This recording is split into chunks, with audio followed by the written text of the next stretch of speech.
Betul saudara-saudari. Aku pergi Bangkok, saya malu. Saya dah pergi lebih kurang 36 buah negara di seluruh dunia sepanjang saya hidup.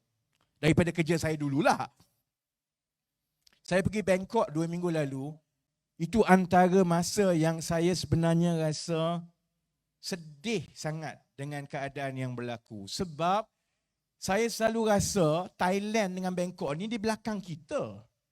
Kita ni kira hebatlah, cerdiklah, kaya. Kalau pergi mana-mana, kalau kat UK dulu ni, kira Malaysia, Singapura ni kira daripada Asia Tenggara ni paling hebatlah. Saya pergi kat Jakarta bulan lepas tu saya tak terasa sangat. Masihlah lagi ada rupa-rupa Jakarta yang dulu-dulu. Jadi tak terkejut sangat. Saya pergi Bangkok, baru saya tahu betapa tertinggal jauhnya kita berbanding dengan jiran kita. Sebabnya apa? Sebab Bangkok, Thailand, dia tak import makanan macam kita. Dia tumpu kepada kekuatan orang dia. Dia beri insentif kepada rakyat dia untuk jadi kreatif. Politik lah. Bangkok sampai sekarang duk bergaduh lagi Thailand pasal siapa jadi Perdana Menteri. Akhirnya dia tak peduli. Ikut suka kau lah siapa nak jadi Perdana Menteri. Aku akan tetap fokus kepada ekonomi dan kehidupan. Beza dia, kerajaan dia tak buat gila macam yang ada dekat Malaysia sangat. Jadi, dia tak terkesan.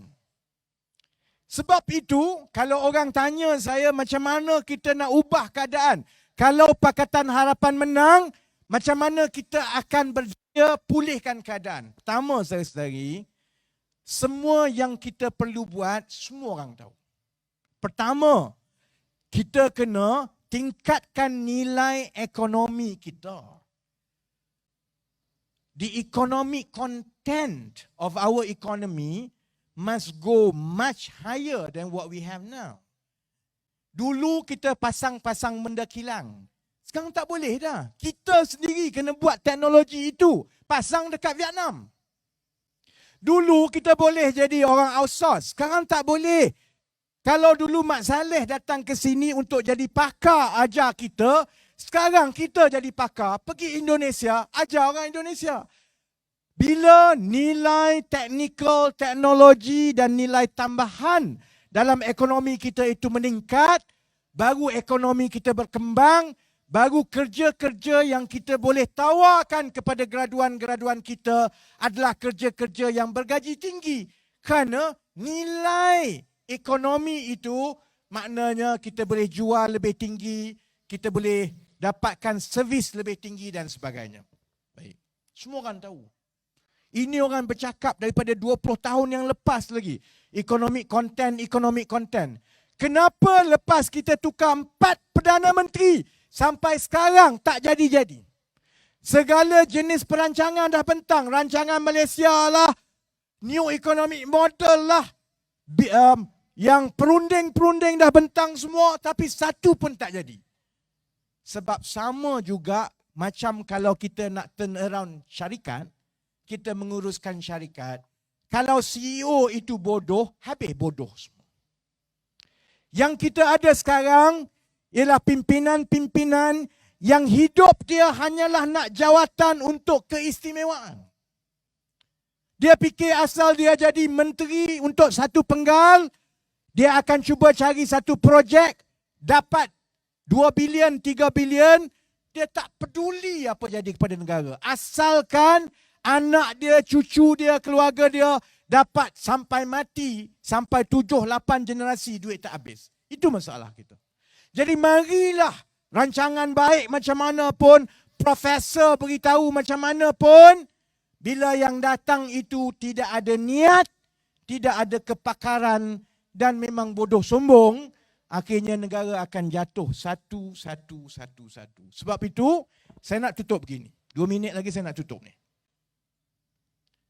Masalah dalam politik ialah meletakkan pemimpin dan calon yang baik menjadi wakil rakyat supaya kalau kita menang, kita cukup pimpinan-pimpinan yang profesional, yang kompeten, yang cerdik, yang jujur, yang boleh kemudiannya ambil segala rancangan penyelesaian ini laksanakan dengan baik, barulah negara mahu boleh berubah daripada keadaan sekarang.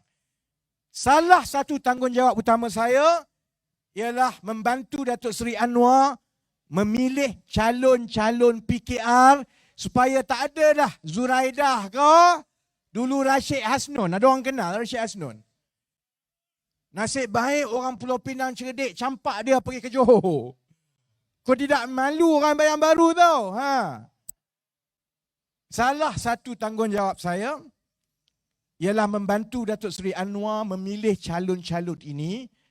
Sebab itu saya nak beritahu minggu depan saya akan umumkan cara-cara kita akan memilih calon-calon PKR kali ini, supaya kali ini kita menarik minat semua rakyat Malaysia yang dalam PKR, yang di luar PKR, supaya kita nak jemput dan memanggil seberapa ramai rakyat Malaysia yang nak membantu negara.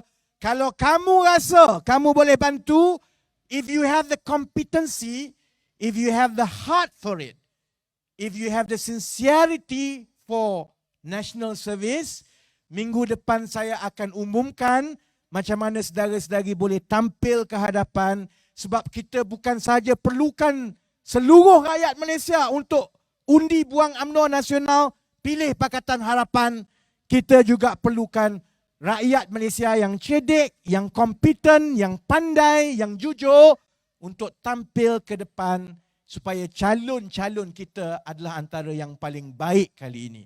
Kalau kita menang November ke, Januari ke, Februari ke, menjadi tanggungjawab Datuk Seri Anwar sebagai bakal Perdana Menteri nanti memilih menteri-menteri yang paling baik, supaya kita tak adalah dengar cerita ni ijazah mari daripada mana, tipu ijazah.